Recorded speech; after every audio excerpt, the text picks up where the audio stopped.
That's right. Yeah, we had samples that were 5 years old that were absolutely terrifying to take.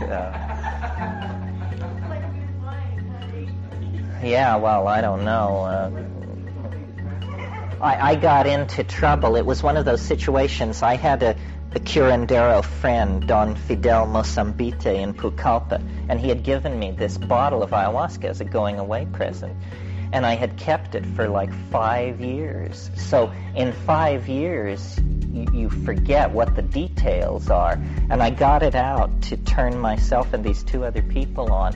And I couldn't remember whether he said, always shake the bottle or never shake the bottle. And there was about 1.5 inches of sediment in the bottom of this thing. So I said, well, reasoning pharmacologically, it's better to shake it than not to shake it. So I shook it furiously, and then I can't remember what it was. I think I had taken it the week before, a different batch. So I thought maybe I'd picked up a little tolerance. So I said, well, maybe I picked up a little tolerance. Let's just go, instead of the normal 100 milliliters, let's go for 120. And so then I instructed these people that it would come on in about 1 hour and 20 minutes and so forth. Well, 15 minutes into it, they were both unable to speak.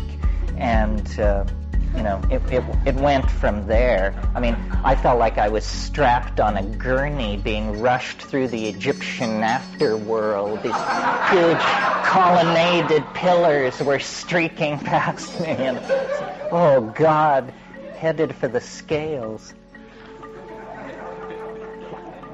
So you do always shake it? I don't know, man. I don't know. That was a lip buzzing one. I felt that was coming close to overdose. It went on for a long, long time, and finally, 4 hours into it or something, we turned on some lights, and there were those fan-shaped little schmiggies. Well, I hadn't seen those since I gave up LSD 10 years ago. You know, those little things that with the lights on or on the walls going that bit. So it was pretty intense, I think. The great thing is, you'll always come out of it in great shape. Ken's right. You feel better the day after than if you hadn't done it, which is, what drug can you say that of, that the end result is an energy plus. Was there like a key? Well, see, I think that we're on the edge of ayahuasca, and that what they say, if you really get down with them, is that the diet is everything, and that you're a tourist and you're here for a few weeks, and yes, we'll give you ayahuasca, but what this is really about is controlling diet over a period of months, even years, and taking a regular regimen of this stuff and transforming yourself into some kind of other person. And Ken's very right. These people have some kind of authenticity that you can absolutely feel. It's in the voice.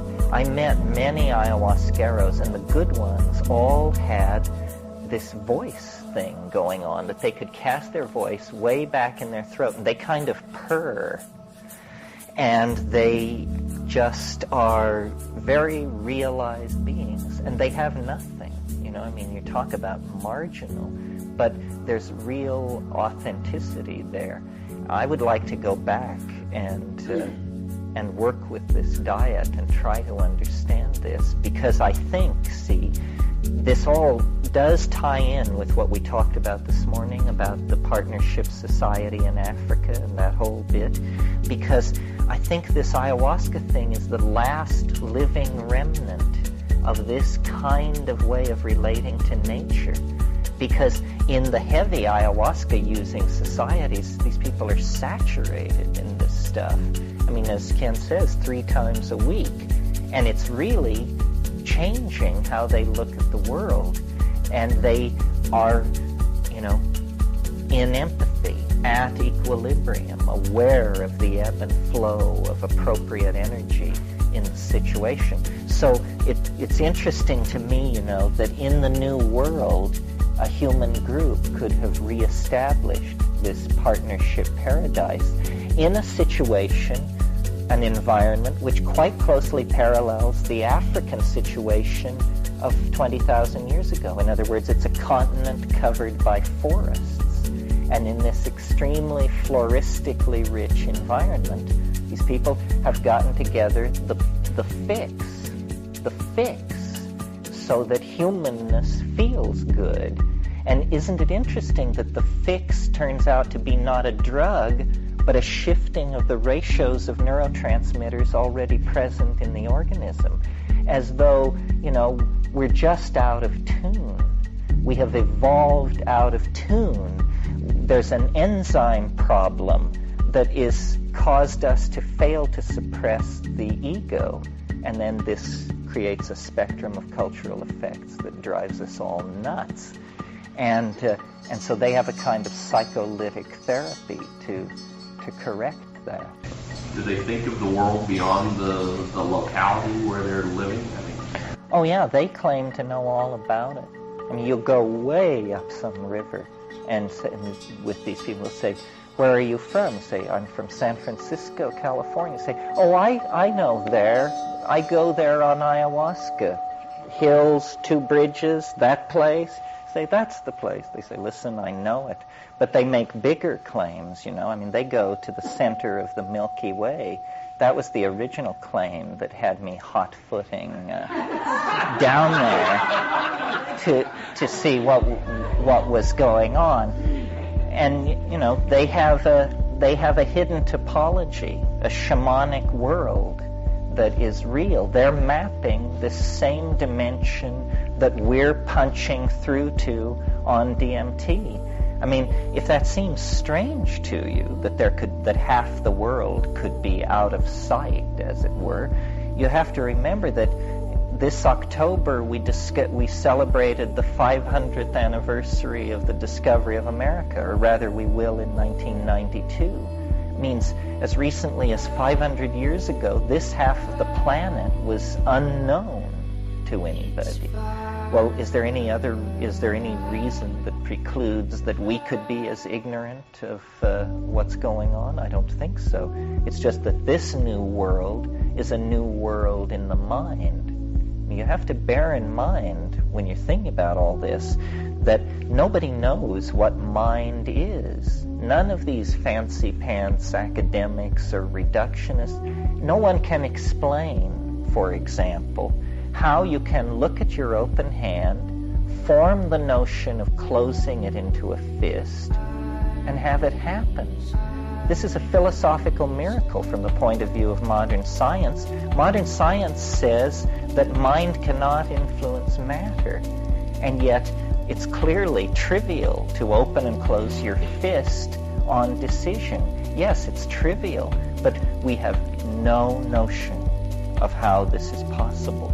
How will can initiate activity that is transduced down into the mechanical motion of moving bodies around. We don't even know at this late date in the study of the brain whether thought originates in the brain.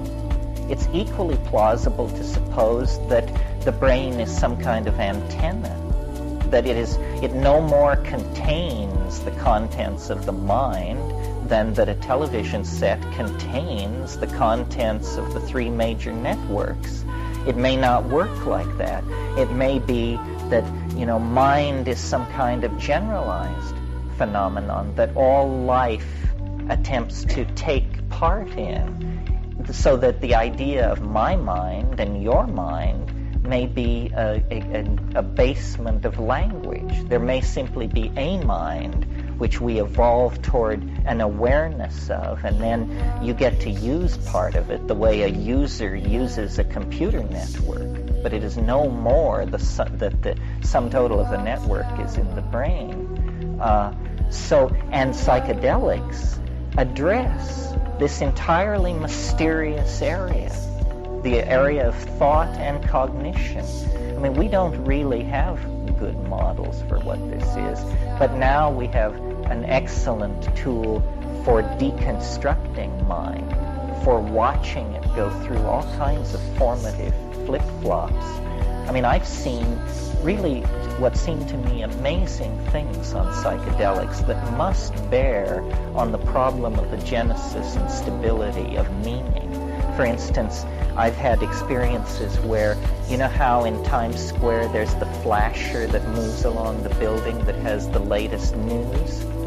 Well, I've seen English text moving along before my eyes, and then it will begin to informationally degrade.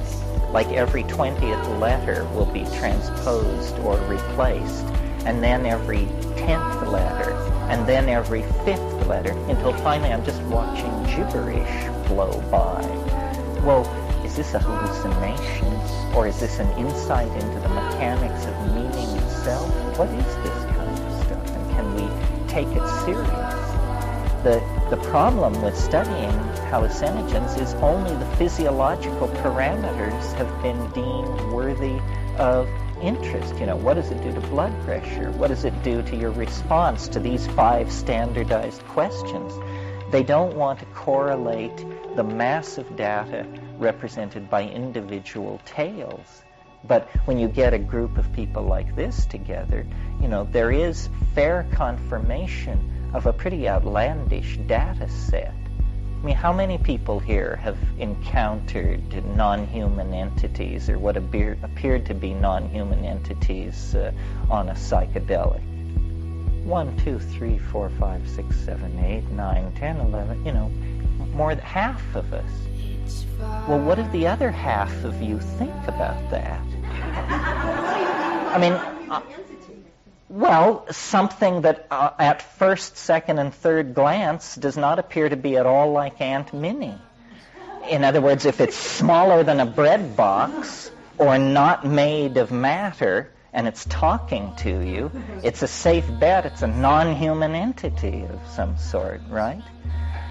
So those of you who haven't had this experience, see, the thing to put across is there's so much loose-headedness in the world, and this is really a stumbling block for psychedelicos, because we have people claiming to channel 11,000-year-old Central Asian herders who have a message for mankind, and we have people who are in contact with all kinds of entities with weird names. And so then the people who don't do psychedelics say, well, this is something, it's like channeling or all this other stuff. No, it isn't, because we are not like those people. I mean, I maintain this rigorously, that our bit is intellectual rigor, not airheadedness. We're willing to put as much pressure on the ideas as you want. We just believe in fairness, so that it's not ipso facto that there's no such thing as elves. It's that if you think there are elves, prove it to me. Well, then the problem is that the skeptic, the critic, says, well, the notion that there are elves is just, you know, you're sadly deluded. You're living in your own private Idaho. But then you say, well, the proof of the pudding is a 15-minute DMT trip. Are you willing to carry on this criticism after having made the experiment, sir? I mean, we're not like UFO enthusiasts. We're not telling you to stand in cornfields in the dead of night and pray. No, this will work. This will work on you, the reductionist, you, the doubter, you, the constipated, egomaniacal father dominator. It'll work. And then they just, and they say at that point, you know, you are a menace, is what you are. Because there's no place else to go with that game. You have to say, you know, you and your ideas are illegal, or they say, well, I guess I'll have to just try it. And that's the point.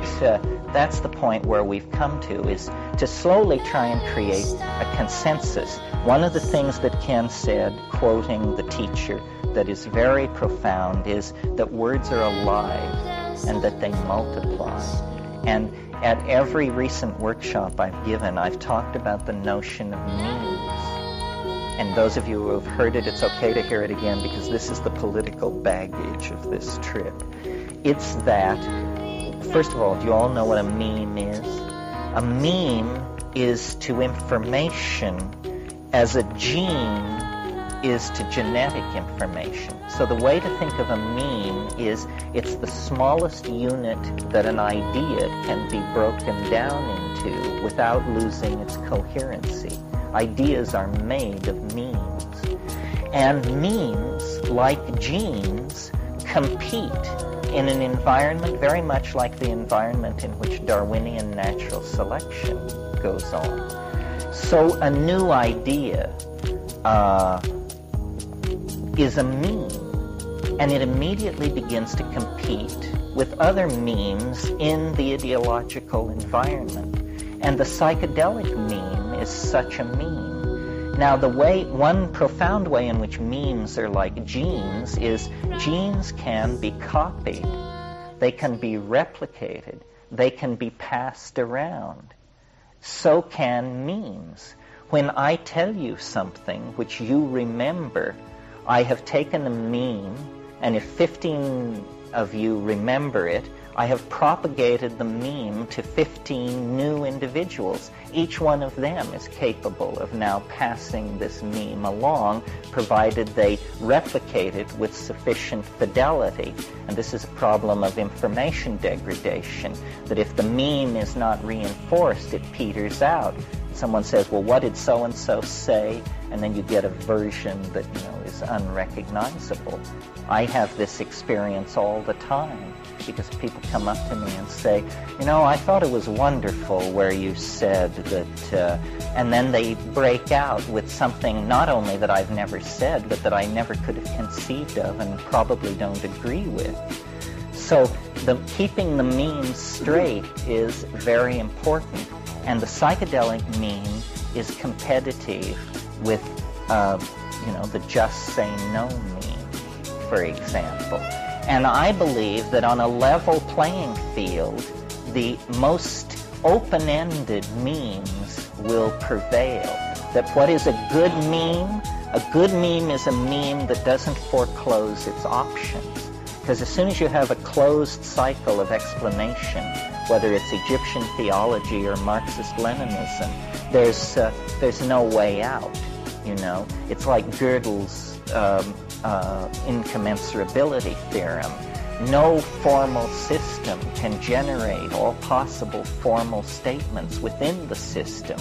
In order to keep that option open, you have to preserve a lack of closure. And this is one of the things about the dominator ego that makes it a little like being stupid to be under the influence of the dominator ego. It always searches for closure.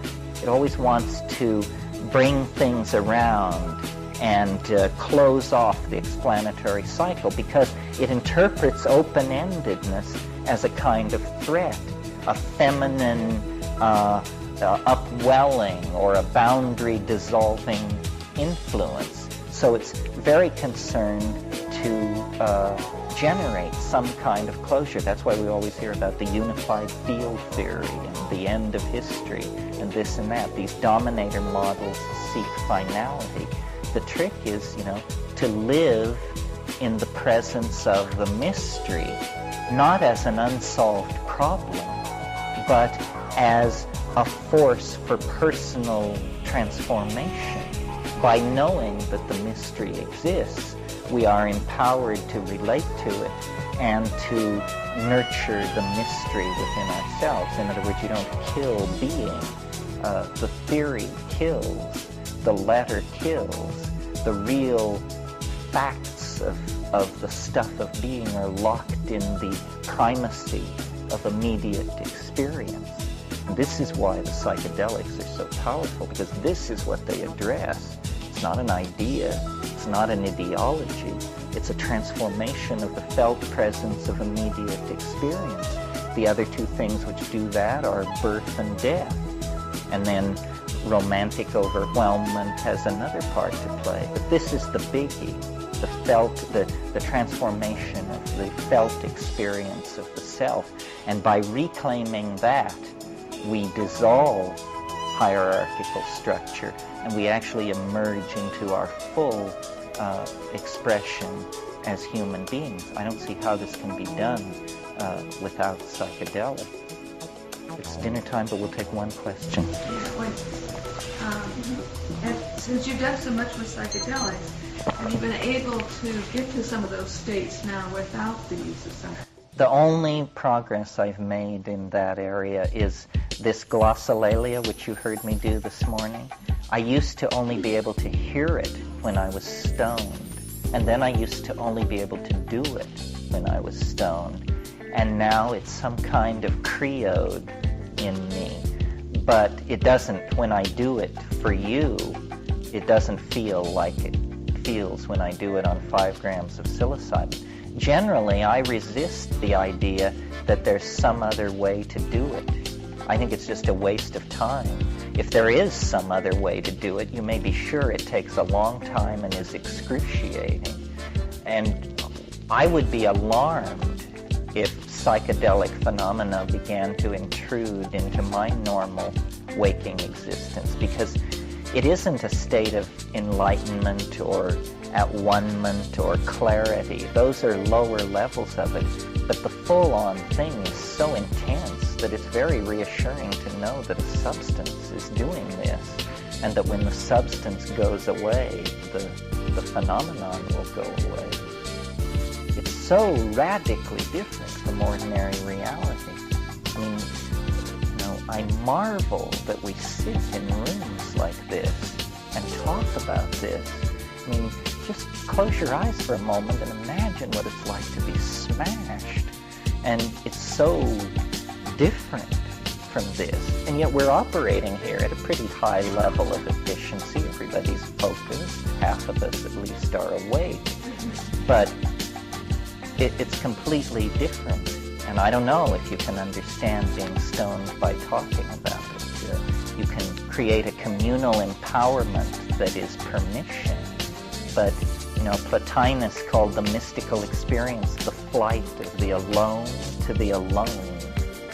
And there's something to that. Well, I think we bring back maps of the foothills, and that's very useful. But the private Mount Everests and Jungfraus that we scale, there's no words for it. There are no words for it. Every single person who has delved into these regions has gazed upon vistas that no human being had ever seen before or will ever see again. I mean, the universe is that huge that that's possible. Okay, well, I'll just start while we get this thing up and running, and I'll try to make it succinct if I can. The notion here is how this relates to the rest of the workshop has to do with my belief that the really important thing that can be done with psychedelics in a generalized sense is that they are inspiration for ideas, and that when you sail out into the psychedelic dimension, you're sailing out onto an ocean of ideas, and you can lower your nets, and there are many minnows and few whales, but the goal is to bring up something middle-sized that is both astonishing but non-lethal, that you can wrestle into your intellectual life. And so over the years, especially since 1971, I have been sort of the victim of an obsessive idea that I have developed to great lengths. And the inspiration for this idea is all this time spent in the psychedelic dimension. Nevertheless, I wouldn't have to say that. I could just claim to be a kind of incipient or idiot savant who had dreamed up this thing. But I tell you, it springs from an attempt to understand the psychedelic vision. Generally, the idea is this. It hypothesizes a quality to reality that science has never recognized or discussed. And the quality is called novelty. And novelty is something which knits the world together and creates new emergent properties out of the densification of previous states of existence. Novelty is the force which caused stars to condense out of a primal cloud of energy, caused planets or this planet to evolve life, caused life to leave the oceans, caused humanity to emerge out of animal organization, high culture out of previous culture, so forth and so on. And it's a morally neutral force. It isn't good, it isn't bad, it just is a tendency in the universe to conserve complexity and to build ever more complex phenomena by incorporating lower levels of complexity into higher levels of organization. And this is how biology works, and it's how the physical sciences work. And I noticed that if you think about the career of novelty as the life of the universe, and you see, the primal explosion, its condensation into the primitive galaxies, at lower and lower temperatures, what is happening is more and more complex phenomena become possible. Because at very high temperatures, atomic particles can't even settle in to stable orbits around the nucleus and form atoms. Then eventually atomic chemistry does become possible. At still lower temperatures, the molecular bond can form and life can emerge. And then within the regime of temperatures and pressures that life operates, complexity proliferates very rapidly and always conserving itself, always building on the previous levels. So I thought that this was very interesting and that it could be mathematically modeled. I noticed that each threshold into deeper novelty takes place ever more rapidly, so that novelty in the career of novelty in the world can be said to be speeding up. And this, I take 20th century culture then to be not epiphenomenal, but proof of this theorem, that the world is getting spun at a higher and higher rate, that novel phenomena, novel effects are proliferating ever more rapidly. Okay, well, so that's the general notion. Well, a fantasy about can we imagine any way to save the world, and just without regard to the rules of reason particularly. An obvious solution is, why not make everybody an inch and a half high? And this apparently utterly ludicrous idea can be pursued slightly further, because the creatures in the DMT place are small. That's one of the main features about them. They're small, and when we talked about them, we said it would be parsimonious to suppose that they might be from the future. Well, is it possible that the destiny of the human race is to become an extremely diminutive species that lives in a solid-state matrix inside hills? And that this is where we're going. We're just going into the mountains, sinking away from the surface into the kind of solid-state crystalline matrix that we know the Earth to be. I mean, I don't have a lot attached to this. It's sort of charming, sort of bananas. I mean, but the weird feeling of recognition and wonderment that you have in the presence of these DMT creatures may mean that they are a future state of humanity. And this peculiar aura that goes with the experience, where you can tell you're underground, you're way, way underground. It's a gnomic existence. And these jeweled machines and toys which they offer you, the mythology of gnomes is that they are master tinkerers. They build wonderful objects. So, maybe when the world really becomes alarmed, all kinds of possibilities can be found for a sane human future. This is maybe a good thing to leave you with, or to talk about in the final meeting. We generally pretty much strive for agreement, but there are certain key points where I haven't seen how you can have it both ways. And one is this whole issue of artificiality versus the natural world.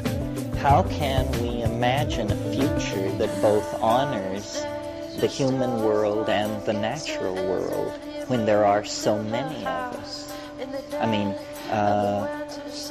turning everybody into the size of a fruit fly is one possibility, but we haven't been making a lot of progress along this line of research recently, so it doesn't look like it's a near-term thing. Well, then, the more sophisticated version of that is, can the human intellect be downloaded into circuitry? Can we somehow have an existence that we would recognize as an existence without a body? And do we want that? And what is that like? And what does it say about our souls if we choose that? These are pretty strange questions. What is human nature in the absolute absence of nature? A very interesting fantasy that you can undertake as a lifetime project, I do this all the time, is to imagine what you would make the world be like if it could be any way you wanted.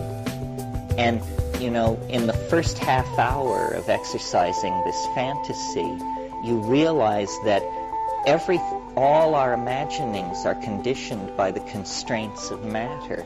I mean, so you start out and you say, well, if I could have anything, I don't know, I guess I'd live in the Frank Lloyd Wright waterfall house and have my Testarossa parked outside. And then you realize, this is a stupid fantasy, and that you could live in the Leningrad library if you wanted and have your space shuttle parked outside. And then you realize that's a stupid fantasy, and then you realize, that there are no limits, that if mind were not constrained by the rules of physics, we don't know what we are. We don't know the castles that we would build in the air. One of the interesting things about virtual reality is the idea that we're going to be able to wander among the three-dimensional constructions of the imagination with no concern whatsoever for cost-effective use of materials, because materials are electrons and light and computer commands. It costs no more to have a Gothic cathedral than to have a stucco duplex. So, it's... Well, I think that the future of humanity must be in the imagination. That somehow the imagination is a place. It's a world. It's a straw being extended by the overmind to a drowning person. And we have to somehow marshal our wherewithal to march off into the imagination, because it's the only safe haven there is. What we are cannot be unleashed on the surface of a planet without destroying that planet. I mean, we've only possessed serious technology for 100 years. Before that, nobody had nothing. And it was a big chore to melt metal and stuff like that. The big guns of being able to push matter and energy around on any significant scale have only been in our hands since 1945.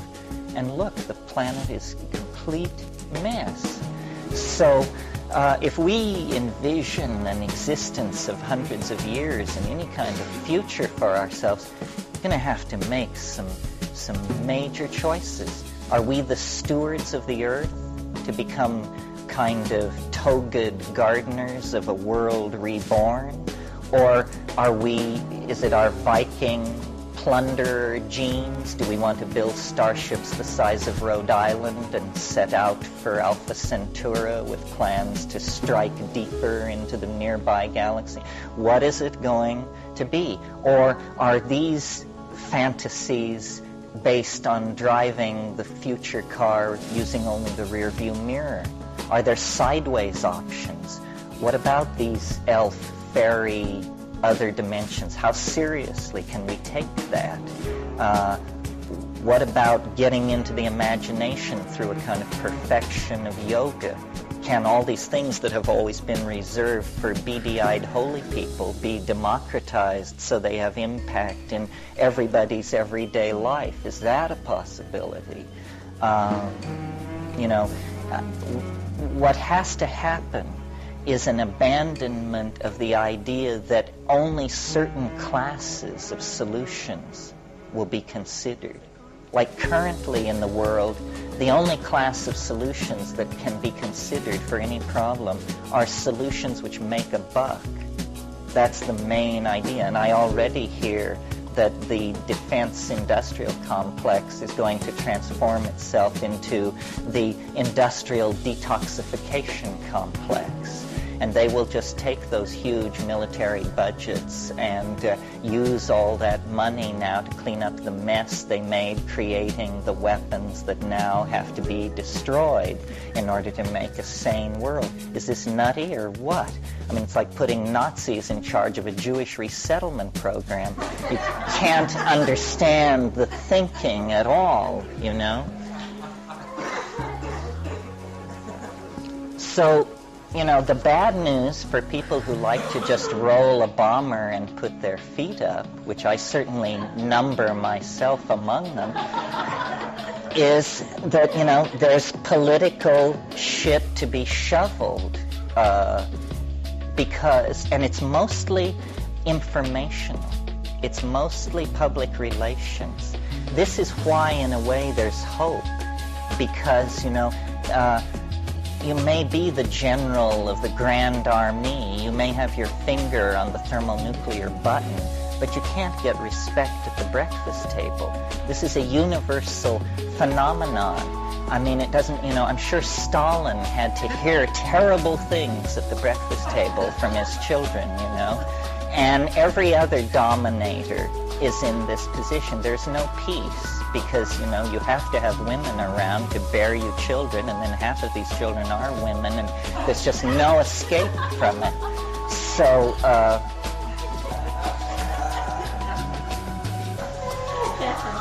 you just lost a groupie. Well, I think this is the great principle which makes change possible, that information travels everywhere, and the best ideas will win. If we can level the ideological playing field, as the stakes are raised higher and higher, more and more desperate options will be considered, and eventually they will even come to such mad fringes as ourselves and say, well, everything else has failed. What do you people have in mind? Yeah. It seems to me that one of the things that's happening, or happening more frequently, is that when the masses of people change their mind, is what's happening in Europe right now. The major changes just happen, like overnight. And that's one of the things that can be happening.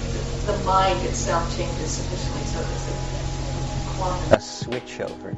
Yes, well, one of the most interesting things that I think is going on in the world with all this stuff in Eastern Europe and China and so forth and so on, that's not been commented upon very much, and you can see why when I comment on it. All of these changes are driven by huge crowds, massive crowds. Never in history have rulers had to face crowds of 1 million people standing in the center square of the city screaming, "Resign, resign."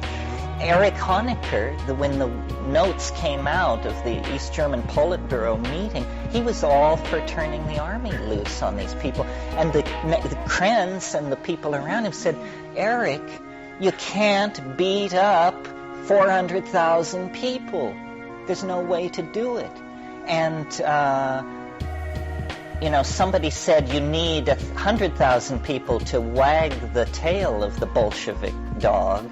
You need 500,000 people to kick the Bolshevik dog out of the house. And there are more than Bolshevik dogs needing to be moved around. I think that this perestroika thing is totally unwelcome in the Western democracies because we're running a skin game. I mean, we could use free elections. Free elections are when you don't have federal subsidies for parties which have to have millions of members to qualify. We could use a renunciation of the leading role of the Republico Democratisti party, which has ruled this country for 200 years with an iron hand. I mean, all of this openness needs to come here. Our premise is we just live in an illusion. I mean, my hope for the Soviet Union is that it will become so free because, there's nothing like a convert to really get obsessive about the pure stuff, that they will get so free that they will shame this country. I mean, this country, when you think about what's happening with reproductive freedom and the notion that we're considering turning half the population into second-class citizens who could be forced by law to face a life-threatening experience that they're not interested in. I mean, this kind of thinking is very bizarre. Thinking about the future and what the challenges will be and where people like ourselves are going to have to stand in all this, I think, based on the time wave and based on reading the newspaper, that the great stumbling block now in the formation of a sane global agenda is religious fundamentalism. And all three of the monotheistic religions are just guilty of this malarkey. I mean, Islamic fundamentalism is going to make enormous gains in the next little while. I see the resonance to the gains of Islam that we looked at last night coming in the fact that if you combine Kazakhstan, Uzbekistan, and Azerbaijan into one country, it will be the world's largest Muslim country. It's almost twice the size of Iran. This is coming as the Soviet Union twists apart. The Islam is going to be the major real estate windfall, is going to go in their direction. Zionist fundamentalism in the Middle East is making it impossible to get a solution there in a situation where 4 million people are arrayed against 500 million people. From a historical perspective, this is not it's a potential earthquake in the historical continuum. And Christian fundamentalism has completely distorted the social agenda in this country, not only on the issue of women's rights and that sort of thing, but I believe this whole drug thing is a reworking of the themes of the Garden of Eden story, and that they are just so appalled at the notion, because somewhere in that movement there must be thinkers, and they see this for exactly what it is. It's paganism. It's secular humanism. It's reconnecting to the earth by driving around the entire dominator metaphor. I mean, the peculiar thing about the God of the Old Testament is that of all religious ontologies on earth, this is the most male-dominated. No mother, no sister, no lover, no female offspring. I mean, yes, minor traditions if you happen to be a scholar, but the basic thing is so male. And I think the attraction of monotheism is its philosophical parsimony. One God makes sense, has appeal, especially if you're into closure. But the problem is that we image in our personalities the kind of religion that we practice. And imaging ourselves as this omnipotent, omniscient, omnipresent, all-knowing, centrally controlled entity has given a stamp of cultural approval to the ego that has left us in a very difficult position vis-a-vis the feminine, intuition, the earth, and any kind of ability to feel our situation. I mean, this kind of cultural collapse, if allowed to run to true Armageddon, is death by anesthesia. We cannot feel what is going on. I mean, the tube brings these horrendous images of, pogrom and oppression and lies and toxification and wheedling and weaselness, and we can't grip the emotional levers to become alarmed. And I don't know, maybe this is good. Maybe alarm and panic have no place, that we now have to get very steely-eyed and cold as we move into the real clinches of this thing. But it's in our lifetime. And there's very little talk about this. In capitalism, no planning extends beyond 4 or 5 years. In American democracy, no planning extends beyond 4 years. Everybody has their nose right up against it, and yet they're sailing along at 1,000 miles an hour toward a brick wall that's just ahead. So, planning, not necessarily centralized control, but planning, which is what shamanism has always been. I mean, the shaman told the people where the reindeer had moved. He told the people where the game was going to be. He told the people how they should move. He was a futurist, a forecaster, a planner. And this is what we need, this kind of intuition with integrity that isn't depending on statistical models, which are always wrong. I mean, you must have noticed, everybody here who reads Time magazine or the New York Times or the London Times, you must have noticed this weird paradox, which is you know more than most of the experts. You're better at predicting the price of gold, the movement of the stock market, the political situation in Argentina than the experts. And have you noticed on NPR when they pull together 3 of these guys, so-and-so, Georgetown University, Sovietologists, and they're all saying, and you say, well, these guys they're all right, they seem tolerable. Well, they've given their lives to understanding this stuff, and what do you care? And you're a fully empowered player when you sit down with them. In many cases, you know more than they do. It's because their intuition is totally dead. They can't make sense out of the situation because their way of analyzing it is flawed. Well, somehow the grassroots good sense, the common sense of ordinary people, needs to be reflected. And what that means is an abandonment of ideology. Ideology is something imposed from above, and it's a filter. Then only certain solutions are allowed through. And, I don't have a political agenda. I praise chaos because I think the main thing working to recreate a new world is the impossibility of controlling the old world. I love it when they say it's moving too fast. I love it because I know it means that they cannot get a hold on it. I mean, can you imagine trying to be the CIA and trying to control the situation in East Germany? I mean, you just throw up your hands and walk away, which is what we want you to do. And then, lo and behold, it flowers according to its own dynamics. Right now, the world is moving faster than the meddlers can meddle. And that's why it has this wonderfully fecund and optimistic aura to it.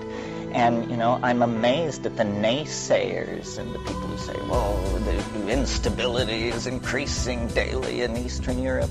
Nonsense. It's not increasing daily. I mean, there have been some tight necks, but I think fundamental decisions have been made to let it unravel. Yeah. Seems to happen when political structures dissolve. Well, you're right about the East. I mean, my God, the appetite for mysticism of these Russians is amazing. And, you know, perestroikisti that I am, even I recoiled when he embraced the Pope. I thought, you know, Kmart, it's okay, but the Pope, my God, where does it end? Which I suppose shows that I'm politically constipated, you know? I mean, well, I just saw a newspaper this morning, so I've cheated on you. He who has seen the most recent newspaper will win. Apparently, Shevardnadze has said it's a mess and they'll just chop off all arms shipments to everybody, and everybody else should do the same. And that this is the problem, that all these governments are armed to the teeth and enough. So I don't know. Shevardnadze, the foreign minister. Yeah. Well, see, this is another thing that's interesting about virtual reality. You know, it costs now in California basically $200,000 to live in the kind of home that when I was young you bought for $25,000. But in virtual reality, building costs drop to zero. What if we could wean people away from matter? I mean, what if the tackiest thing you could possibly be into would be a physical object? A physical object. And so people would live in white-walled apartments, and no paintings would hang on these walls, and no knickknacks and $6,000 quartz crystals ripped out of Brazil, and all of that stuff. And yet everybody could be as hedonic and as stuff-oriented as they wanted, but none of it would be real.